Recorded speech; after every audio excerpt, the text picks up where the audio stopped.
Hi, everyone. We're going to give it a few seconds to let everyone flow in, and then we will begin.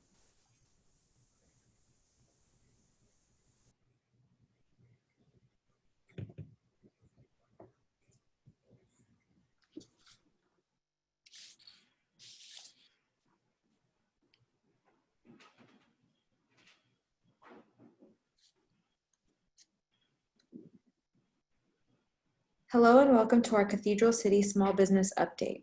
A little housekeeping before we begin. Everyone is muted during the webinar. All webinars are recorded and sent to all attendees after the webinar has concluded, along with a copy of the slides. There will be Q&A at the end of the presentation today, but please feel free to ask questions during the webinar by clicking on the Q&A box at the bottom of your screen. Once the presentation concludes, I will ask the questions presented in the Q&A box. We may not get to everyone's questions, but we will do our best. If we don't get to your questions, please call 800-616-7232. I will also put this number in the chat box. Over to you, Mayor Aguilera. Thank you, Hannah. Hi, everybody. It's great to be here with you. I'm Mayor John Aguilar of Cathedral City.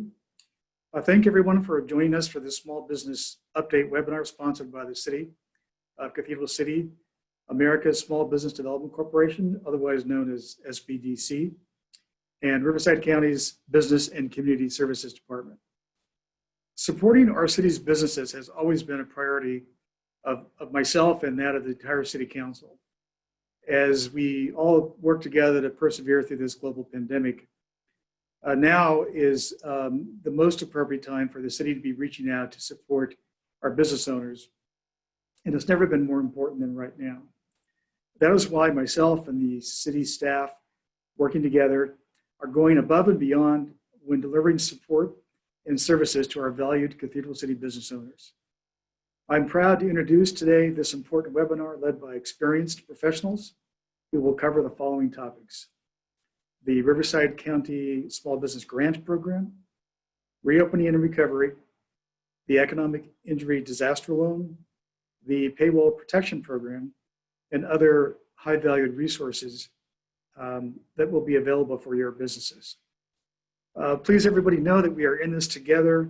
We're all working very hard to support you to the greatest extent possible. We thank you all for being a part of this webinar, and we thank you for everything that you all are doing for our community to make it a better place for all of us to live and to have our businesses thrive, raise a family, and/or enjoy retirement. So I will sign off now, asking everyone to stay strong and stay safe and be vigilant. Be sure and wear your masks and wash your hands, everybody. Have a great webinar. Thank you. Perfect. Thank you so much, Mayor. I'd like to turn it over to Stone James, Economic Development Director for the City of Cathedral City, to say a couple words.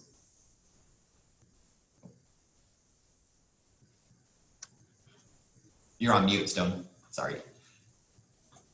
Thank you very much, Mike. I appreciate the opportunity to partner with the county and partner with the SBDC to deliver this webinar. I know that we've spent a lot of time to put together valuable information, like genuinely valuable information for the businesses. And Mayor Aguilar really said it best, that as a city, we are built on your success as business owners. And so we appreciate you, we value you, and we want to help you however we can. And so I'm always available. The resources, Joaquin at the SBDC are always available, Rob Moran and his team. And so if there is something that we can do, please reach out. So I look forward to today's presentation. Perfect. Thank you so much, Stone. I'd like to introduce Joaquin Tijerina, the Director of the Coachella Valley Small Business Development Center, to talk about the resources available to you through the SBDC. Joaquin? Thank you, Mike. Good morning, everyone. Joaquin Tijerina, I'm the Director of the Coachella Valley Small Business Development Center. It's a center located here in the Coachella Valley and serving all of the businesses from the Kelly Mesa all the way out to Blythe. All our services that we provide are funded through the Small Business Administration, and that means that the services are at no cost and no catch to you small businesses. And we provide consulting one-on-one and training to businesses that are interested in starting or expanding. We are local. We have, at this time, we are making all of our appointments virtual, either by phone or Zoom. And you can contact us by calling 760-848-4096 or going on our webpage, CoachellaValleySBDC.org. We'd love to hear from you and help you through these difficult times. We've been able to assist a number of businesses in obtaining financing to help them stay open. And we'd love to hear from you, so give us a call. Hey, Joaquin, what was that number again? 760-848-4096. And again, CoachellaValleySBDC.org is another way to get a hold of us. Joaquin, maybe you could put that in the chat. Sure. Perfect. Thanks so much, Joaquin. So as we get into this, please ask your questions in the Q&A box. You know, as we go through this, we definitely want to make sure that we're answering the questions that you have. And so same thing with all the panelists here, just please stop me if you have anything to add or, you know, any other suggestions that you might have. So let's get into some of these pieces. So also want to make sure that we also have the County of Riverside information here in case you need direct help. You can go to their website. You also have Joaquin's email address here. I didn't have his personal home number, otherwise I would have put it up there, but you know, we'll work on that maybe at the end of this presentation. So with that, you know, the County of Riverside's here to help you as well as the City of Cathedral City. So a little about me, that's what I look like in a suit and tie. I own a couple of Rocky Mountain chocolate factories and a candy store called Sugar Daddy Sweet Shop. If you are going to look up Sugar Daddy Sweet Shop, make sure you put in the whole name. If you just put in Sugar Daddy, you are not going to get what you think. So I always like to just make sure people are aware of what might come up if you just type in Sugar Daddies. So with that, I too, you know, 3 businesses shut down March 12th, 2 of them, and then March 13th, the other one. And have been going through the same type of cycle of, you know, where are we at? What are we doing? We had the federal loans come out and grants come out. Then we reopened and now some people have closed back down again. So just, you know, today I think is an understanding of where we're at, some things that you can do for your business, how to survive, you know, through this pandemic and then hopefully recover and you know, keep your business going. That's the goal of today. So please ask questions as we go through this. So a couple of things that we'll start with, you know, your lease, some existing loans that you may have had prior to COVID, and then your insurance if you had it. So your lease, you need to continue to have a conversation with your landlord to try to abate or defer your lease even longer than what you probably had initially thought. Like many landlords, they probably weren't willing to do anything. My landlords definitely were not willing to do anything in April, May. In June, they started to come around. We're now in August, getting ready for September, which is a lot longer than I think any of us thought we would be into this. So if you weren't able to get any type of abatement, that's what the SBDC is here to help you. At least have a conversation, help you see if there's funding that you can get out of your landlord as far as, you know, reducing your rent, deferring it for a longer period of time, making it easier for you to stay in your business. So we're here to help you through that and make sure that you understand what's available to you. For existing loans, if you have them, again, you know, continue to try to pay them if you have the ability. If not, we can definitely help you have that conversation with your lender to try to defer those payments as well. And many lenders are deferring them for 6 months, at minimum 3 months for most lenders for any type of loan product that you might have.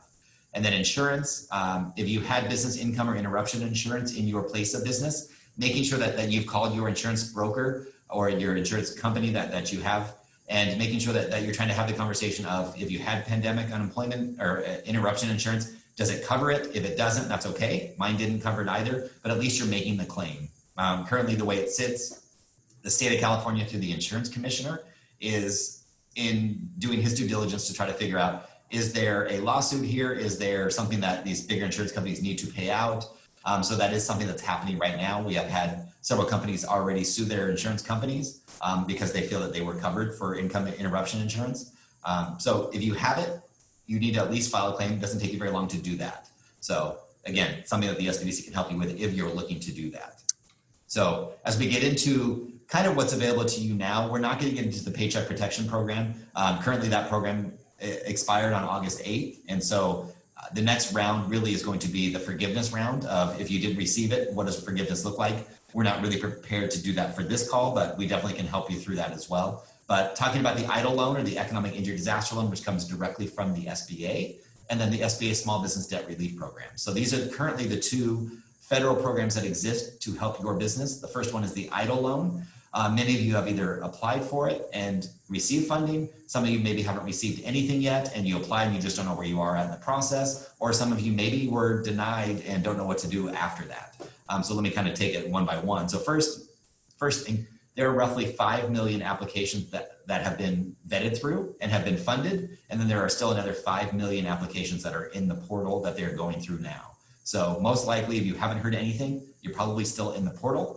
And they're getting through them. They get through roughly 1,000 an hour, and 5 days a week, 8 hours a day. It's going to take them a while to get through everybody's. If you haven't applied for an EIDL loan, you still can. The portal is still open.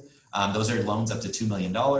They are loans though. They're 3.75% for anybody that is a for-profit business. You can also be a nonprofit, and it's 2.75. They're 30-year loans, and I'll give you kind of what that means in just a second. Actually, I'll give it to you right now. As to what those dollar points break out to, it is currently capped at $150,000. And so I don't know that they're going to change or adjust that. The original intent of the EIDL is to go up to $2 million. You can ask for an additional amount of funding that hasn't become available yet. So if you didn't receive what you thought you were, or you felt that you needed more and that you qualified for more, you definitely will at some point be able to go back potentially to ask for additional amount. But just so you can see, if you were to borrow $25,000 for 30 years at 3.75%, it's roughly $116 payment per month. It is deferred for the first year. And, so meaning you don't pay anything until the end of the first 12 months. And so up to $100,000, you can see what this looks like. It's $463 a month. It's a very affordable loan. But again, I know that you don't always want a loan, but if this is your only option to keep your business going, definitely something that you should look at. For those of you that haven't heard anything, we can definitely help you try to find out where you are in the process. And then for those of you, my first suggestion is to go into your email and go into your memory and type in, go into your search box and type in SBA disaster, just to make sure that they haven't already sent you something. From the time they send you something that says you're qualified, you have 60 days to accept it. If not, the funding goes away. I've helped many people that did receive an offer from the SBA. They just bypassed it for some reason, thought it was junk mail, just went beyond it. We went back and they thankfully had enough time. I just helped somebody the other day with a $119,000 loan. It completely bypassed her. She just didn't even see it. And so just check in your history, just type in SBA disaster, SBA loan, just to make sure that you didn't happen to just possibly bypass it.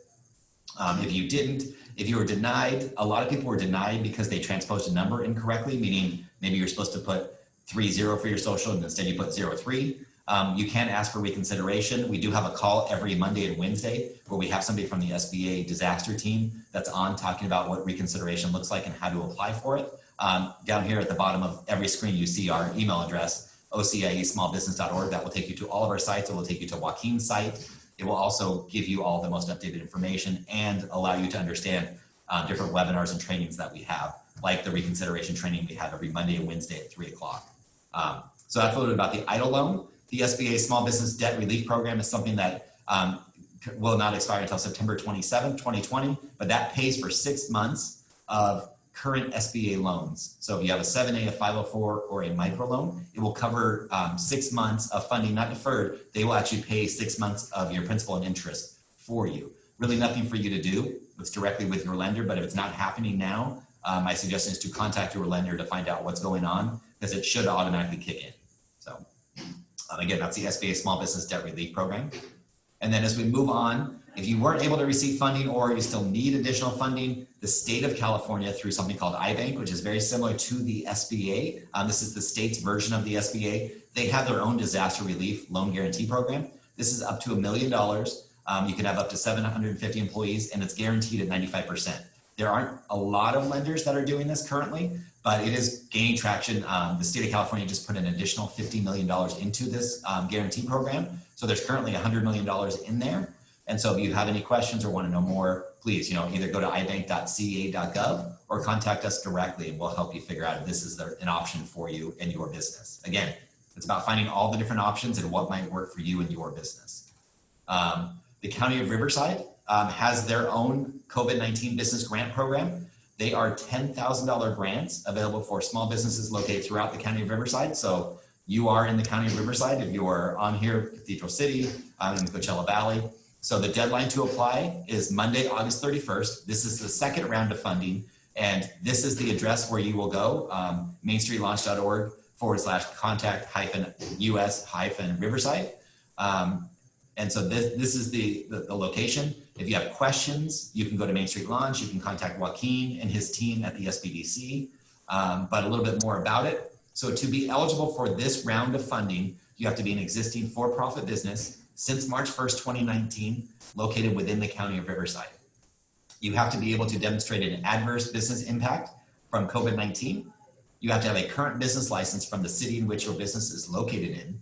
You have to be in good standing with the city, so your business that your business is located in, and with the county of Riverside. So you cannot have a code violation, like if you had a health code violation or something like that, you would not be eligible, unfortunately, until you made that in good standing. The following businesses are not eligible for funding. Those are nonprofits, illegal businesses, passive income real estate projects, cannabis-related businesses, adult entertainment, or religious organizations. And then the business, also businesses with more than 49 employees, including the owner, that have also received Paycheck Protection Program from the federal government are not eligible. So this is with more than 49 employees, or if you receive PPP, unfortunately at this round, you're not eligible. And keep in mind, many of these criteria were created by the federal government. These are federal dollars that flowed into the county that they're now pushing out. So some of these are very specific to the CARES Act and the Treasury and how they pushed out this funding. And Mike, I just want to jump in real quick and mention that there is a separate program for nonprofit organizations, and that is being run through the Inland Empire Community Foundation.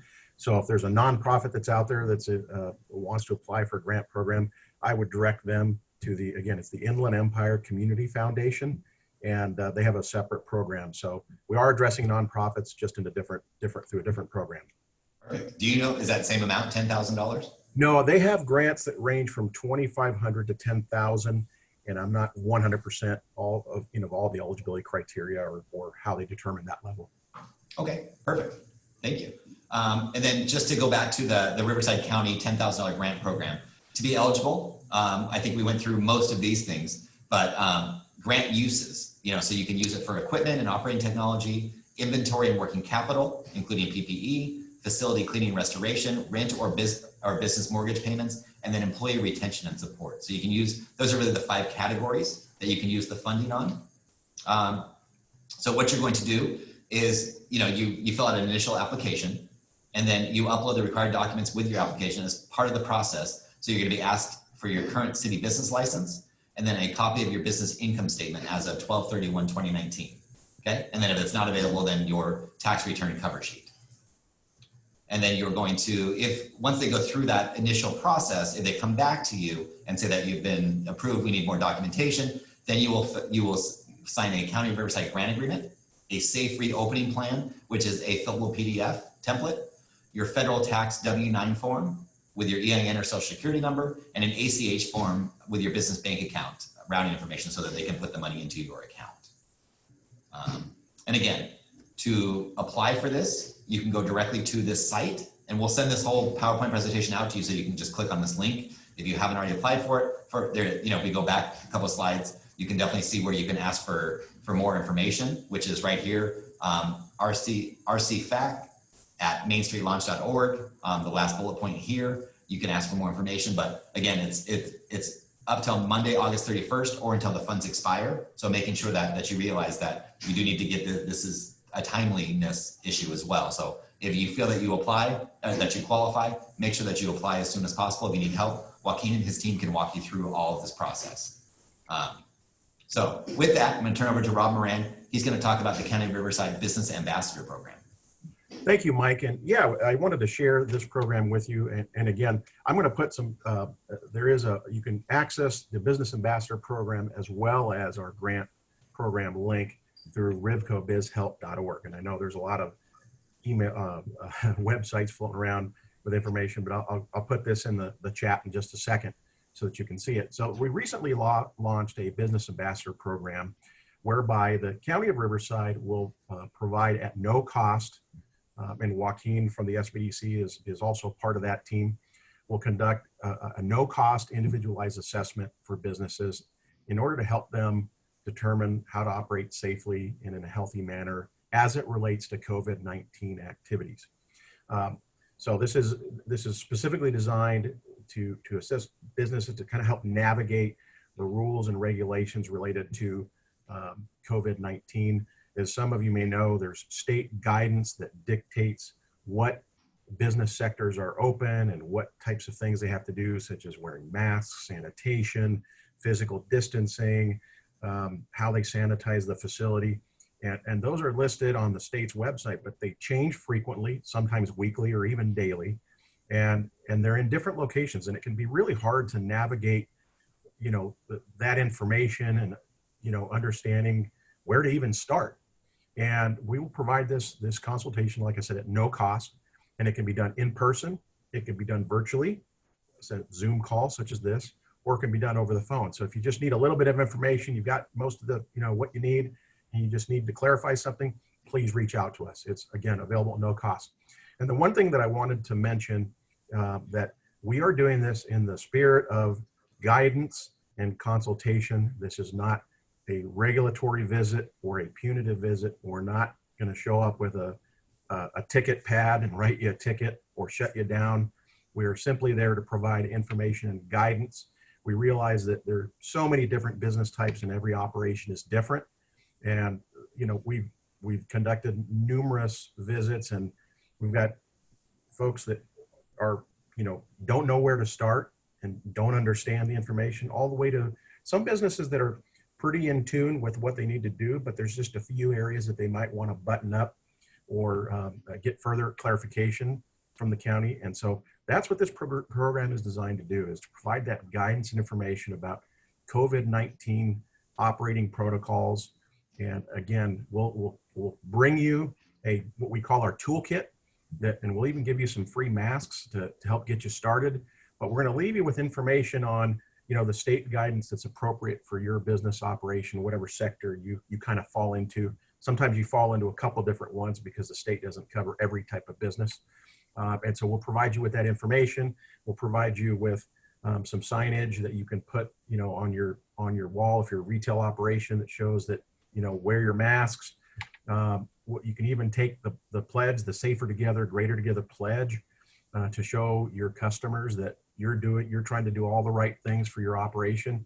And then lastly, we'll also leave you with just good old-fashioned regular business assistance information for programs and services that aren't necessarily related to COVID-19 specifically, but it could be on other services that the county and our partners provide, such as workforce development assistance, site selection, regular financing programs that aren't necessarily related to, you know, the SBA's economic injury. So we want to establish this contact, you know, primarily to help you navigate the COVID-19, you know, operating protocols.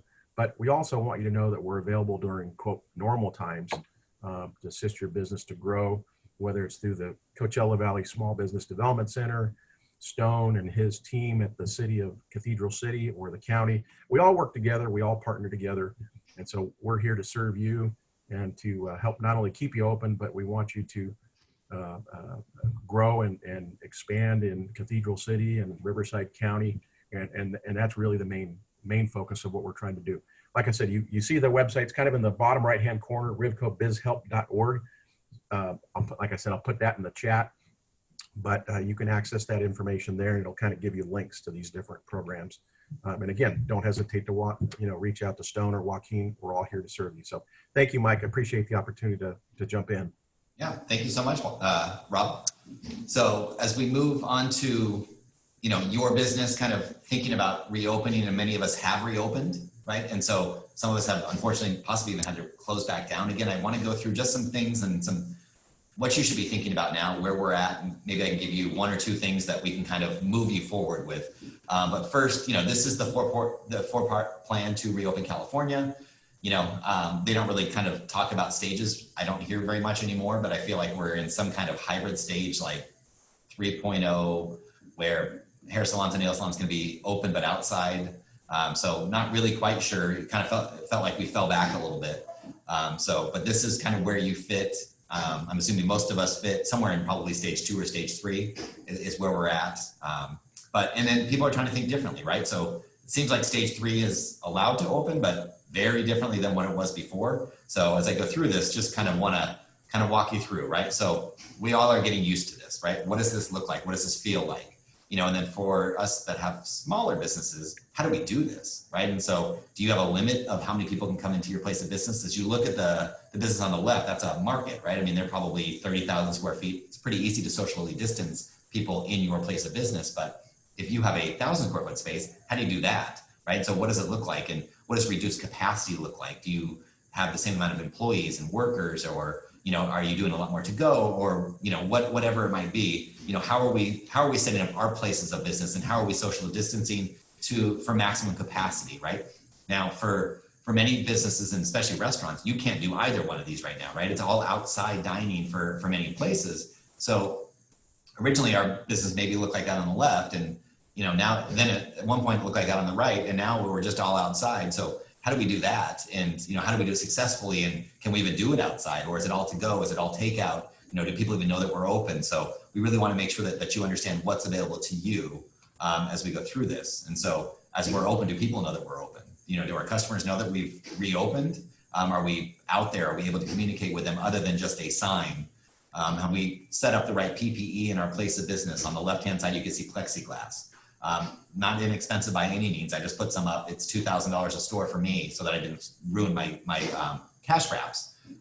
But for place of business, are you safeguarding your employees? And then on the right side, hair salons, and anybody that's been to a hair salon since post-COVID, you actually can't even use a dryer anymore. So really they can't. So there's some illegal things going on in this picture. I won't point them out and spot them to you, but most of the hair salons have had to go outside if they're able to do that. And so you're starting to see that. Or, I have a lot of friends that own hair salons, nail salons.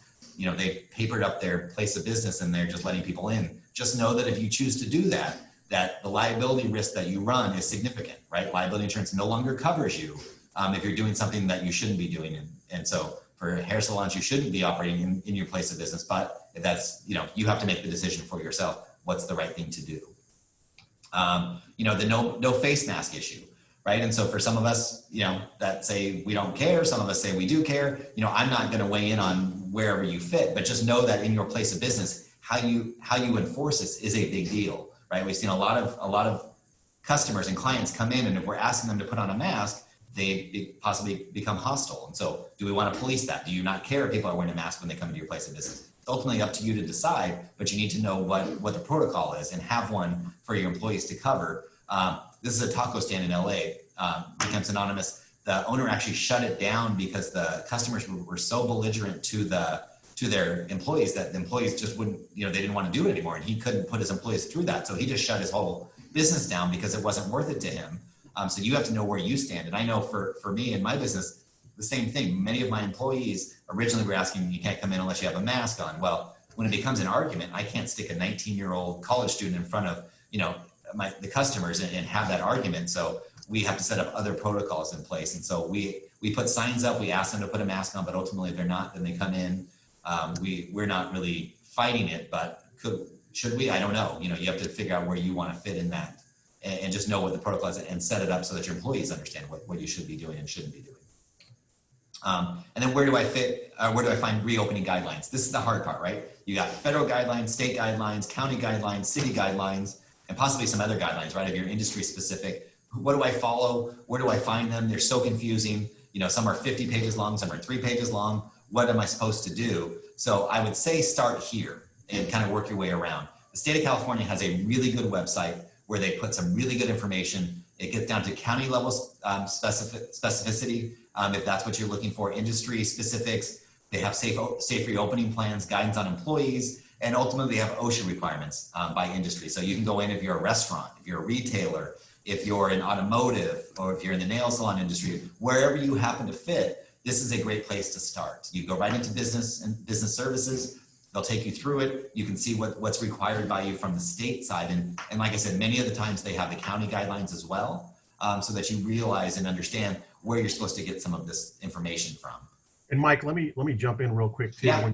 If you're looking at the state guidance, please note that there's sometimes a couple of different types, meaning that there are counties in the state of California that are on the state's, what they call their monitoring list, and those that are not.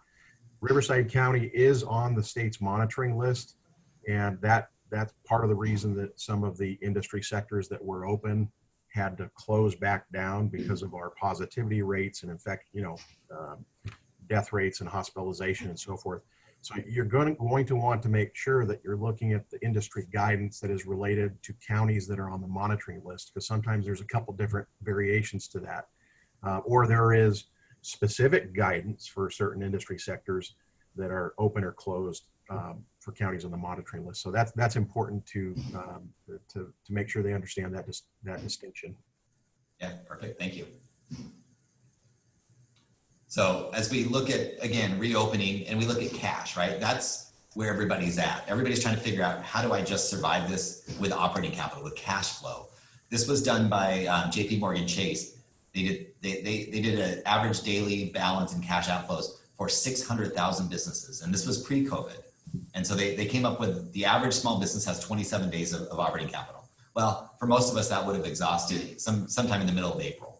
Right? So now we're May, June, July, and August into this. Maybe some of you guys received some EIDL funding, maybe some EIDL advance, maybe some PPP, but now where are we at, right? So the county has come out with a $10,000 grant. It's really survival, right? How are we surviving? How are we cutting our costs? How are we making sure that we're still trying to sell to, a different audience, or the same audience in a different way, right? So how do we put all these pieces together to, I guess the way I look at my business is, can I break even through the end of the year? And that might be, to me, that's my end goal. Can I just get to break even? And hopefully at some point we'll be able to go back to business. I don't think it'll ever be business as usual, but a place where we can kind of bring customers back into our business. Masks, maybe we won't have masks. I'm not sure, but I think we're all just trying to figure out where we go with that. So the first thing I would say is, setting up something like this, and I don't want this to overwhelm you. This is just a sample of a profit and loss or a cash flow projection of how our business is doing, right?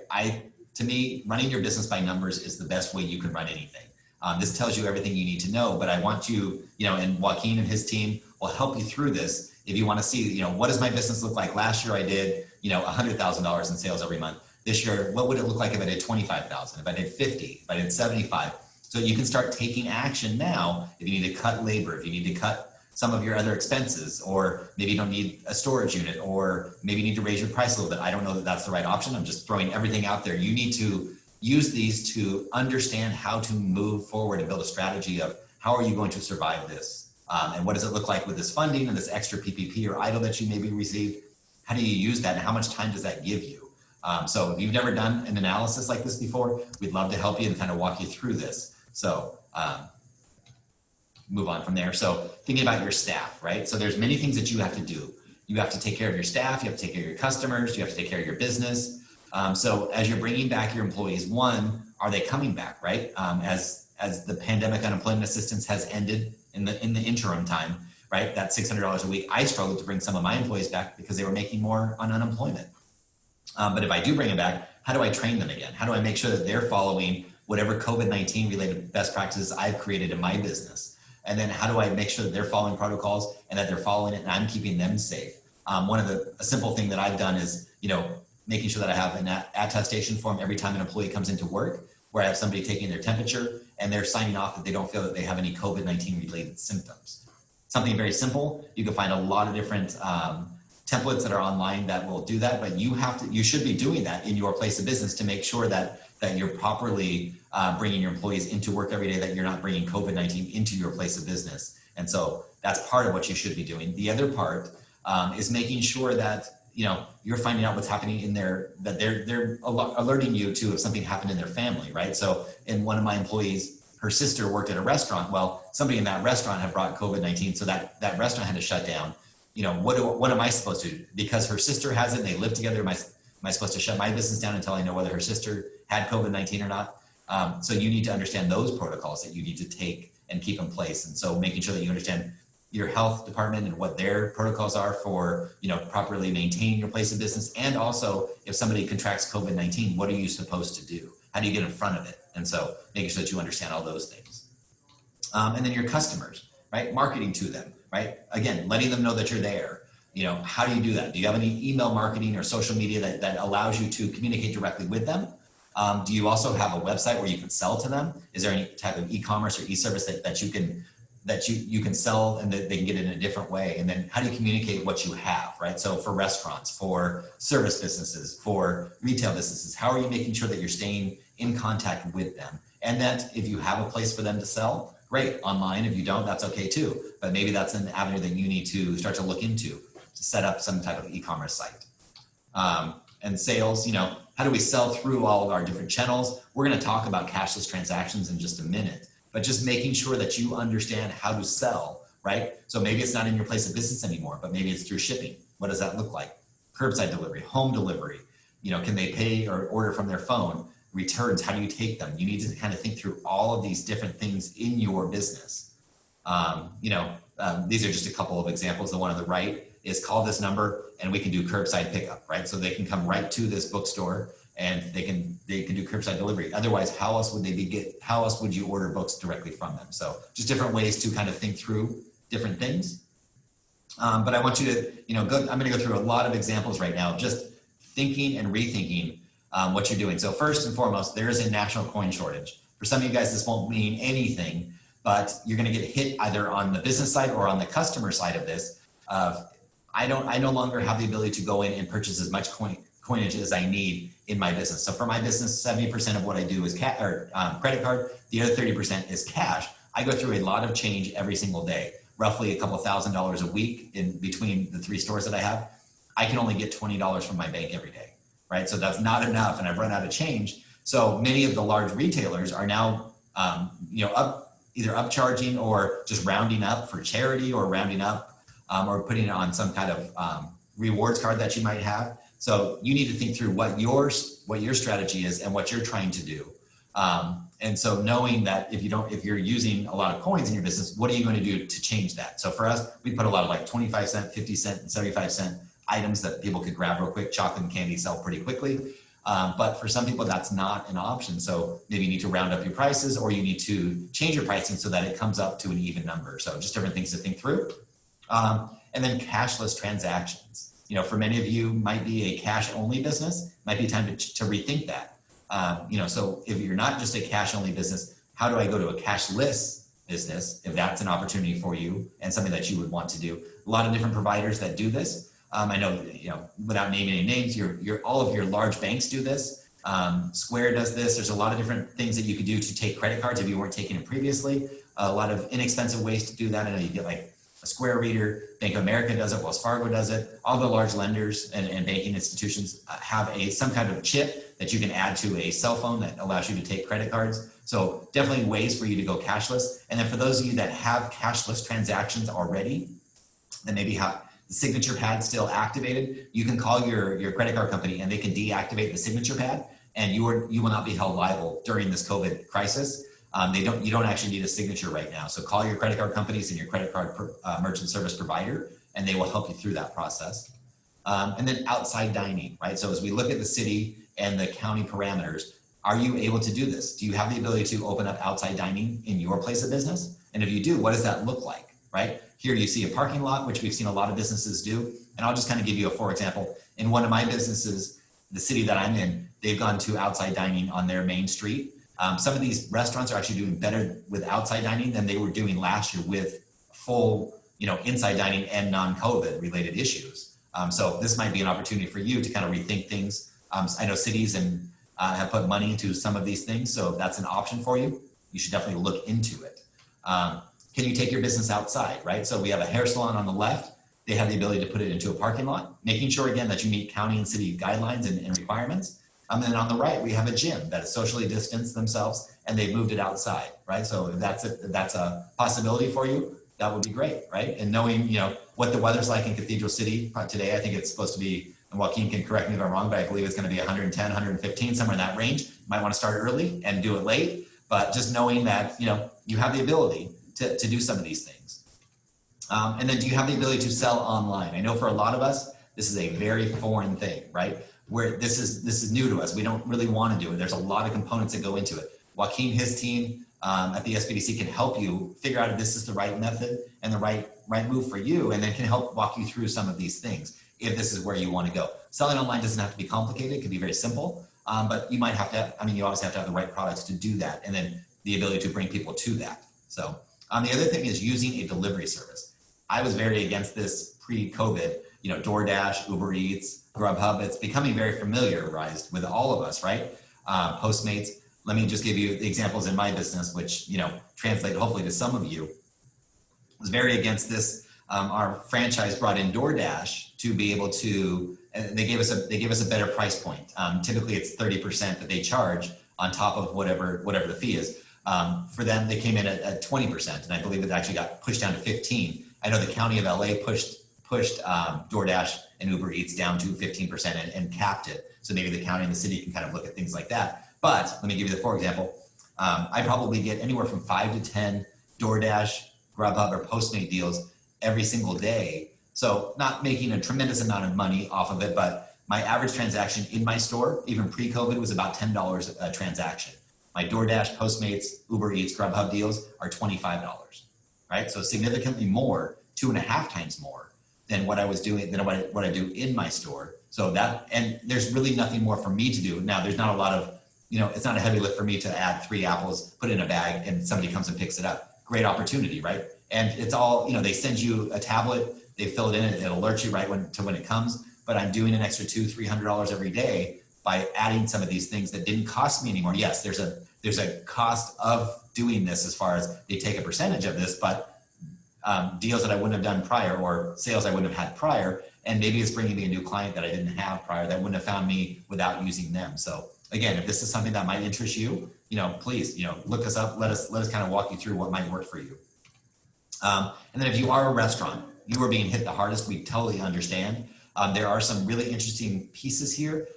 There are a lot of different apps that allow you to build an online menu, allow you to take payment directly from this app as well. They can be as little as $10 to $15 a month, but they also they're geo services. So the minute you walk by that restaurant, and I know for Cathedral City, I'm not sure if the restaurants have been allowed to reopen yet for inside dining, outside dining, if that's even the ability. But these allow you to do a lot of things that maybe technology wise you didn't have the ability to do before. But imagine being able to order and pay right off of your phone, even if it's sit down dining. I know that's not currently what's allowed, but in the future, right? So it's touchless transactions, touchless menus. People just bring out their own technology and are allowed to do some of these things. So again, possibly something for you for your business. So with that, I'll definitely leave it open to questions and answers.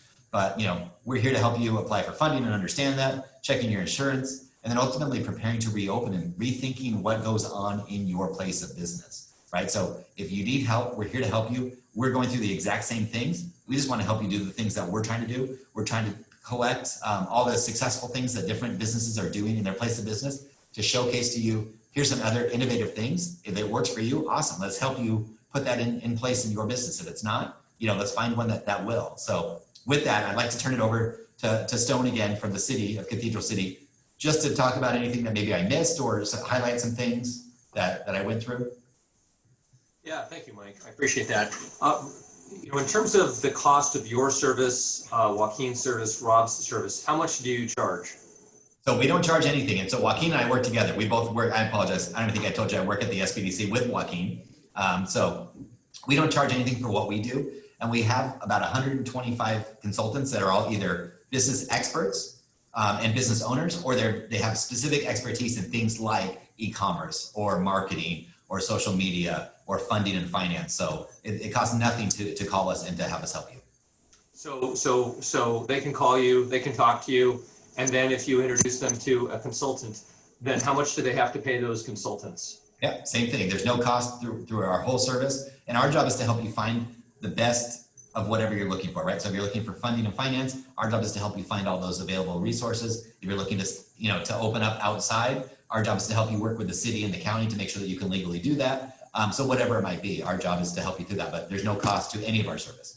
At any point. Yeah, perfect. And I knew that, but I just wanted you to point that out to the audience, because I think that is so important, whether it's my time or Rob's, anyone on this call, Mike, Joaquin, Rob, my time, that is all that it is provided to the businesses to support them and to help them be successful. And so there's no cost either up front, during the interactions, or at the conclusion of the interactions. And I think, Joaquin touched on it earlier, SBDC is paid for by the federal government. And I think that the federal government makes that sacrifice, takes that expense on, because really it's the small businesses that make up the backbone of the United States. And so I know that when I've interacted with the companies, the different businesses that I've worked for, they're stressed, they're overworked, and I'm really grateful that they had reached out. Some of them didn't reach out because they didn't have the money to pay for our collective services. And I just wish that they had realized sooner that there is genuinely no cost. And so that was kind of a major point. Rob, did you have something to add? Yeah, I was just going to say that, frankly, they've already invested in these programs through the tax dollars that they're paying for, whether it's to the federal or state government, in this case, the federal. So get some of your investment back. You're already paying for these services, and these are business owners who've done this before, and it doesn't hurt. Take advantage of this. Like I said, you're already investing. Take advantage of the service. It really is worth it. Thank you, Rob. I appreciate that. And that's one of the things that really has surprised me, is having come from the private sector and now having worked for the city for the last several years. One of the things that really took me by surprise was the volume of services and expertise that are available to small businesses. And it could be as simple as writing a business plan, coming up with a financial plan. Mike did a great job of pointing out just how easy it is to really get that QuickBooks or that Excel program up so that you can really understand the numbers behind your business. And that was something, when I was running my own small business, I wish that I had realized how easy it is to access those services, and the fact that they're free, and the fact that you've got competent, intelligent, well-educated, experienced professionals who want to help you. And so that I would really encourage the folks. I did not give out my number earlier. I did provide my phone number, my email address in the chat box. My phone number is 760-770-0336. Again, 760-770-0336. And that email address is very simple. It's simply S as in stone, sjames@cathedralcity.gov. So again, that's james@cathedralcity.gov. And please email me with any questions. And if I can't answer that question, I'm going to turn you on to Mike or Joaquin or Rob or someone else who can. Mike, that's what I have. Perfect. Thank you so much. Joaquin, let me turn it over to you, to kind of take us out here as far as, calling the center, kind of expectations as to what happens maybe, once they call. Great. Thank you, Mike. Well, what happens is when you contact us either through email or by phone, you're going to get a live body to talk to try to assess what your needs are. And then what we'll do is set up an appointment for you to talk to a consultant immediately within the 48 hours. What we like to do is try to match you up with the consultant that has a precise expertise in some cases. If you're a restaurant, we've got someone that is working, a long working history in restaurant, food and food related services. So she's able to help you very quickly in identifying some of the things that might be of benefit for you in these trying times. So if you're looking to find funding, we have a couple of consultants that are focused on accessing capital. And again, we had here locally over $40 million of assistance through PPP and EIDL loans that we were able to help them receive. That's from March, when the whole thing kicked off in mid-March, up until the end of July. We had over $40 million in loans that we were able to, and grants we were able to help businesses in our area receive. So we've got a great team, 5 consultants that help us here locally, And if we need outside expertise, and Mike talked a little bit about the marketing and online e-commerce, we're able to access colleagues within our network. And Mike mentioned about 120 experts on staff that cover the range of businesses that we see here locally. So don't hesitate to call us. And you might have been in business for a long time and COVID came along and there's some challenges that you may need to discuss, and we're happy to speak to you, have one of our consultants reach out and schedule appointments to talk to you through this and what strategies might be right for your business. Hey, Joaquin, real quick. Yes. How confidential are the services? I mean, you're really, someone might hesitate on inviting someone into their business. It may be a family business. That may not be as organized as they want, or they may have the drama of family members involved. Is this a little bit confidential? Not really. Can you tell me more about that? Oh, great question, Stone. Everything that is discussed with the consultant is confidential. We will ask you if you want to share your success with others and let them know that whether it's a grand opening or reopening, we definitely would love to showcase that information. But everything that is discussed in the consultation with our experts is 100% confidential. We will not share that information with anyone outside the organization. And we are asked by SBA to track certain information. So we keep that information, again, confidential. We will not share it with anyone. Now, when you say, Joaquin, when you say track, do you mean whether or not somebody's paying taxes, or maybe collecting all of the taxes that they should? Or are you talking about you helped a male or a female or a business in a certain field? Or can you explain that? Okay, yeah, I don't want anybody to get nervous about that. We're not here to, gig you on or call out any issues that you may be having. We're not the police. We're here, it's simply to track what the SBA would like us to track to show our impact, our positive impact assisting small businesses. So we're going to track things such as you opened your business. All we're going to need is the date and how many employees you have. We're going to track if you received a loan with our assistance. And those are the kinds of things that we're going to ask for, and just let us know that so that we can report that back in aggregate to SBA. So SBA wants to know at the end of the year, what did you do with this funding that we gave you, taxpayer money? And so we can say to them, we helped X number of businesses open, X number of businesses expand, or X number of businesses receive funding, or they hired this many people, or we helped them retain this many people on their payroll. So those are the kinds of things that we're tracking. It's not anything other than that. And again, that's just to report back to SBA and aggregate what we are doing.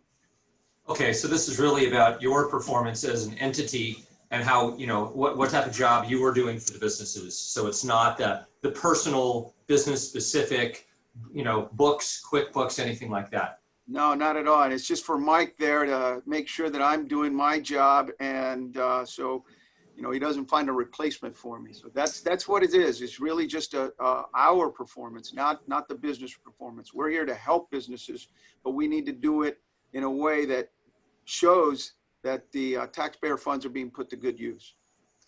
Joaquin, and I'll just contribute just a very brief personal note in regards to that confidentiality and the general ethos that exists. My wife is one of the key members of the Coachella Valley Economic Partnership, and CVEP is an excellent organization here that's Coachella Valley based, and they often provide a lot of confidential consulting services. And, even though we're married, she still does not share any of the details about the businesses that she's working with, and nor do I share any of the details about the businesses that I'm working with. We may share best practices, and I think that's something that Joaquin has done over the years with me, is provide different thoughts and suggestions as he has come across them.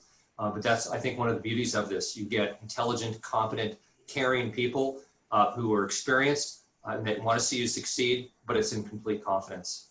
That's right. First session that we have with someone, we will ask them to sign a form.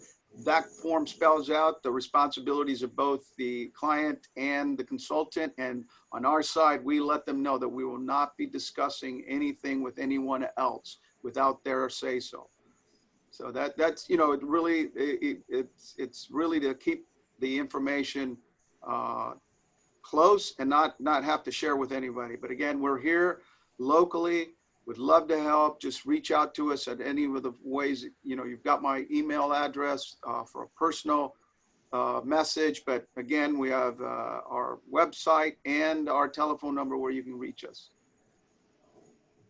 Thank you, Joaquin. Perfect. Stone, Joaquin, Rob, and Mayor Aguilar, thank you so much for joining us today.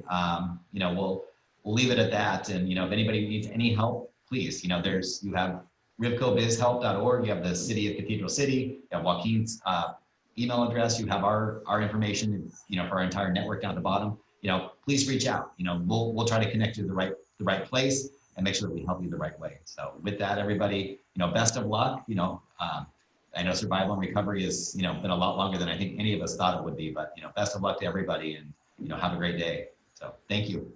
Goodbye, everybody. Have a good